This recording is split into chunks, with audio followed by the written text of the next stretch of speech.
What's up everybody, we're back with another raid guide, and today we're taking a look at Sludgefist on Mythic difficulty. I'll be going over most of the mechanics, how to deal with them, and our overall tactic for this fight. Now for this encounter we went with 2 tanks, 5 healers and 13 DPS. Setup wise, big blasters really, nothing specific you have to do the fight. However, keep in mind that you want an even number of range and melee DPS and healers, so Chain Link doesn't link range with melee. And I probably wouldn't go above 4 melee if I could avoid it. For sure doable, just a bit more annoying. Boomkins are really useful overall, and having 1 or more paladins in your setup will allow you to immune break 1 or more sets of chains, but I'll go over that a bit later. So, what is new on Mythic? A few things actually. Starting off with the Chain Link. It now targets everyone in the raid, so every player will be linked with another player. Have fun. Tanks will always be linked together, range will be linked with range as long as they're an even number, same thing with melee. Keep in mind that Holy Paladins counts as melee for this. I assume Mistweaver, but haven't seen one in years. Next out is the Chain Slam. If it fails to hit at least 4 players, Sludgefish will instantly get full rage, which will trigger his charge, which you don't want him to. On top of this, targets hit by the Chain Slam also gets Chain Bleed, deals ticking damage every second over 12 seconds. Now the easiest way to deal with the chain slams is to assign 2 players plus whoever they're linked with to stand the furthest back, as Sludgy Boy prefers to target the furthest players away from him with chain slam. So for us we assigned 2 Boomkins to always be far back, and whoever was linked with them naturally stand in the back as well. So chain slam targets 1 out of the 4 players in the back, all of them goes in and you win. Keep in mind that chain slam damage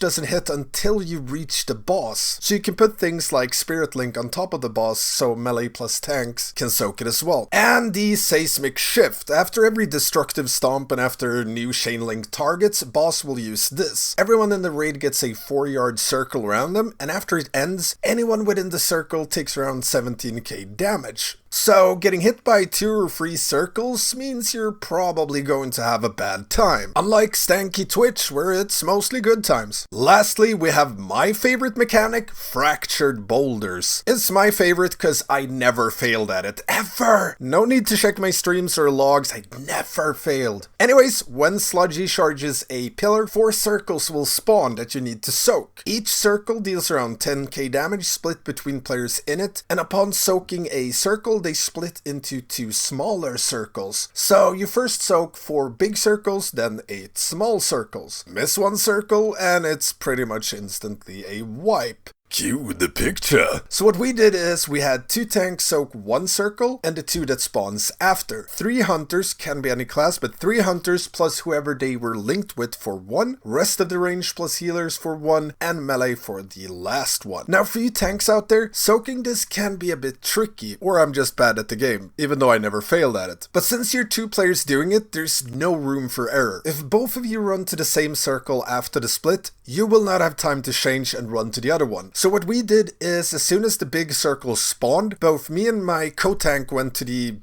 side of the circle as seen here, and pretty much covered our half of the circle, if you will. We just did this to make it as obvious as possible where we needed to run. If both tanks are stacked in the front, odds are you run to the same one, so by splitting up you minimize the chance of that happening. Worst case, you could potentially add 1 more player to the tank soaks, plus whoever that player is linked with, giving you more leeway with it, but it will require those extra players to run around more and potentially miss out on some DPS. With that said, let's break the fight down a bit, starting with DPS cooldowns and pillars. On pull we used 1 and 2 minute cooldowns. For the first pillar we used 1 and 3 minute cooldowns, second pillar 1 and 2 minute, third pillar 1 minute cooldowns, and for the last pillar we used every cooldown plus bloodlust plus combat pot, you name it. However, as far as builds / trinkets and cooldowns goes, they can differ a bit for this fight depending on what class and spec you play. So I encourage you to check some logs just to see what people are running here for your class. We also used power infusion on mages on pull, hunters for second pillar, and warlocks for the last pillar. Apparently their damage there is to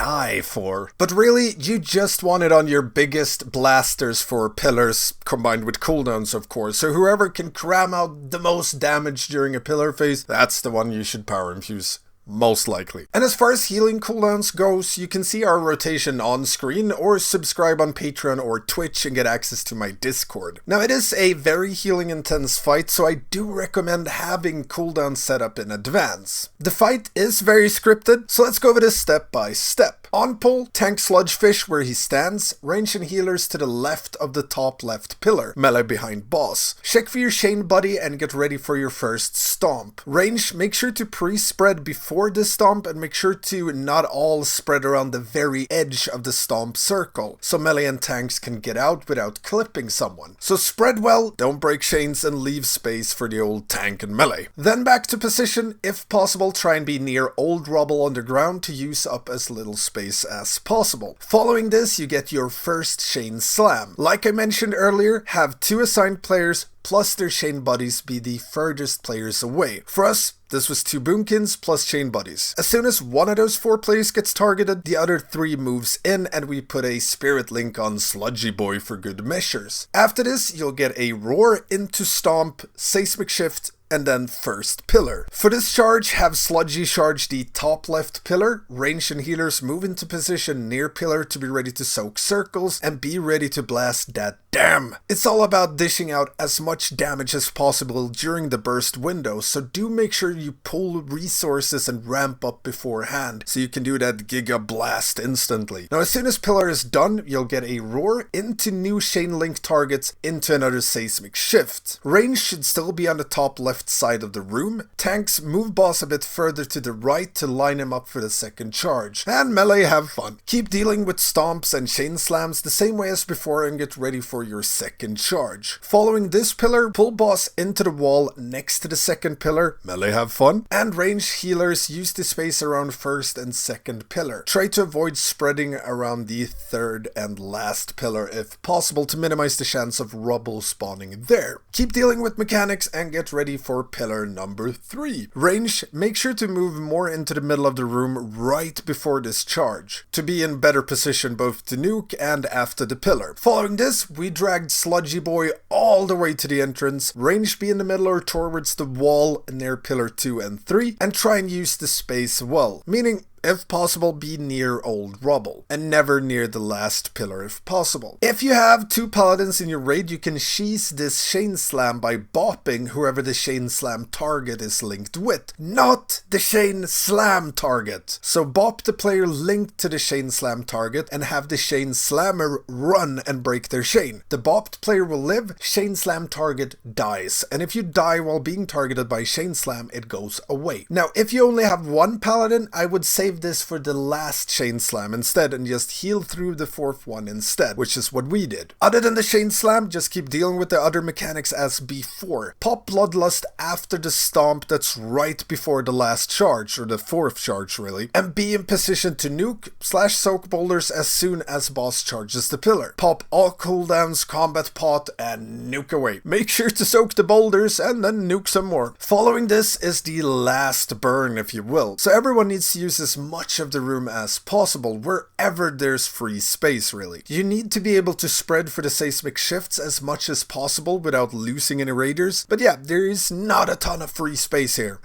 Melee, have fun. If you have a paladin, bop sack the next chain slam as explained earlier, combat rest a poor player, and you'll most likely get a 5th charge, which is your enrage if you will. So for this one we slammed him into the wall next to the 4th pillar and popped every cooldown we had left. Barrier, links, DPS, pop defensives as well as immunes if they're available, just to extend this for a few seconds. And yeah, that's about it. If you get the 5th charge, you basically have to kill him before the raid damage kills all of you. Big brain. Now the thing you'll probably wipe on most early on is chain slams, boulder soaks, and more boulder soaks. Some chain links breaking during roars, but also missing boulder soaks. All in all, it didn't feel like the DPS check was that huge with the current gear we had. It was not something we worked around immensely more than the actual pillars and having cooldowns for them. It was more about actually getting to the last pillar consistently due to